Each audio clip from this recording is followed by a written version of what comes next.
Good morning, everybody. It is May 3rd, 2021, and today I again went into my mom's recipe box and came out with Marshmellow fudge bars. I'm not exactly sure where she got the recipe, as most of them, because they don't have the names, but this one sounded so good.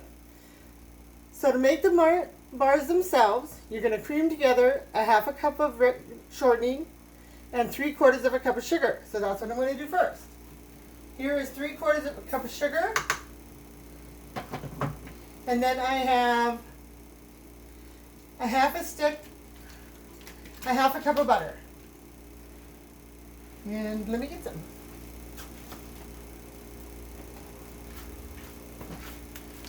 And it's been hanging out on my cupboard for a couple of days, so it's nice and soft. The butter, that is. All right. So let's go ahead and cream the butter and the sugar.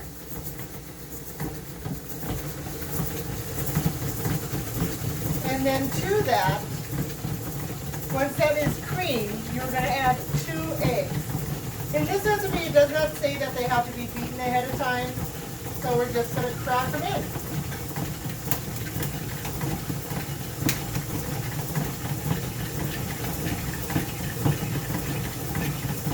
There is number 1.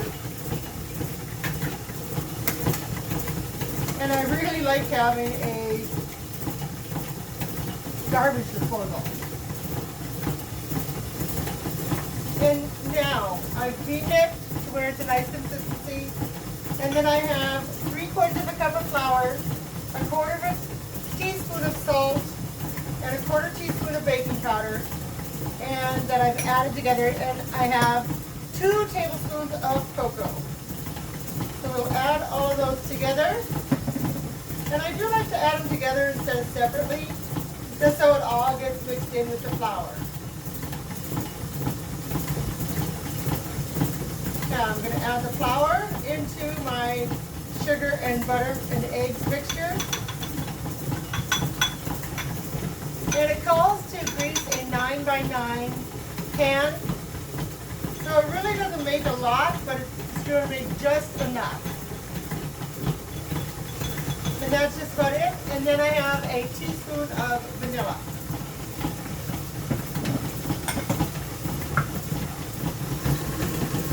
And I'm just mixing that to where it's a nice consistency and to where I can spread it on my pan.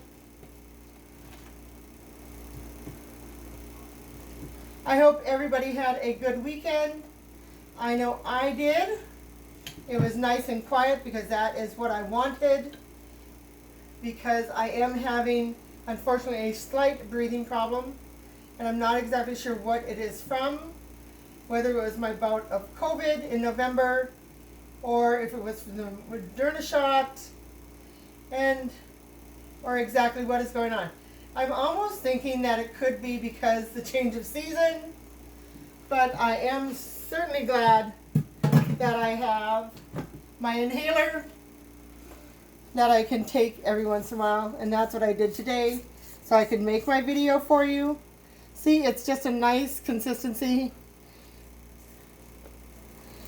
and you're just going to put it in the pan, spread it around, put it in the oven at 350 for 30 minutes, and then after 30 minutes is done, you're going to take it out of the oven and put a layer of marshmallows on top, put it back in the oven, and bake for 3 minutes, bring it out, and then frost it. And the frosting is 1 cup of sugar, 1 tablespoon of cocoa, a pinch of salt, and 1/4 cup of cream. You're going to cook that to a soft ball stage and then spread it over the bars. So I will see you guys in 30 minutes. Hello. I figured while that was baking, I would make my frosting. So I have my pan. I have put a cup of sugar in there, And it calls for 1/4 cup of cream. I'm just using Great Value heavy whipping cream. And I'm putting that in with my sugar. It calls for a pinch of salt and a tablespoon of cocoa. Cocoa? It sounds so good. A tablespoon of cocoa. And then we're going to do a pinch of salt.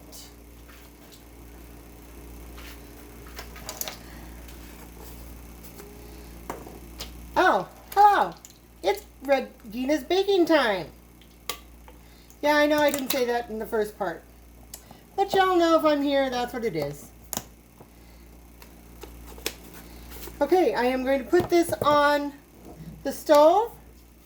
And I have a handy dandy thermometer here for candy. I am going to put this on the stove, let it boil until it gets to a soft ball stage. And hopefully by then my bars will be ready so I can frost it for you. Okay, so the bars are done. I have gone ahead and put the marshmallows on the bars, and I'm going to put that in the oven for 3 minutes. Hello, I am back. So 3 minutes, the marshmallows look so good. I have my frosting right here in the pot. Let me go ahead and stir it up. You're going to want to do the frosting after you take the marshmallows out because it does get hard. So you're not going to want to do that like I did. So, as they say, do as I say, not as I do. And then just pour it over the marshmallows. The frosting. Next time I'm going to do it a little bit different. I am going to wait until the marshmallows are done. And then make the frosting. But it's not like I'm going to share this. So just put it over the marshmallows. And as you can see, the marshmallows are really kind of wet. So I'm just kind of mixing them together because they're still hot. So I would almost wait until the marshmallows are cooled down. But I'm sure the taste is going to be phenomenal. So there you go. Marshmallow fudge bars, Gina's way. So I hope you enjoyed this video. I thank you all so much for coming and joining me today. And God bless you, and I will see you all Thursday. I'm not exactly sure what I'm making yet, but you know it's going to be good. Okay, bye.